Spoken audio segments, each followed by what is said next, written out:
मां सिद्धदात्री की जय। હવે આપણે ગણપતિ બાપાની સ્તુતિ કરી લઈએ। ગણપતિ બાપાને આહવાન કરીએ કે હે ગણપતિ બાપા, અમે આ કાર્ય સત્કર્મ લઈને આવેલા છીએ। આજે છેલ્લો દિવસ છે, અમારા પર કૃપા કરજો અને કોઈ વિઘ્ન ન આવે એવી અમારા પર કૃપા કરજો। ગણપતિ ગજાનંદ કી જય। વિઘ્નેશ્વરાય વરદાય સુરાપ્રિયાય લંબોદરાય સકલાય જગત્પિતાય નારાયણાય શ્રુતિયાન્ત વિભૂષિતાય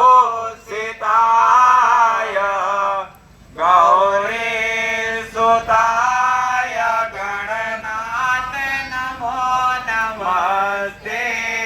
નવદુર્ગા માતા કી જય। સૌપ્રથમ આપણે માતાજીની સ્તુતિ કરી લઈએ। ઓમ જયંતી મંગલા કાલી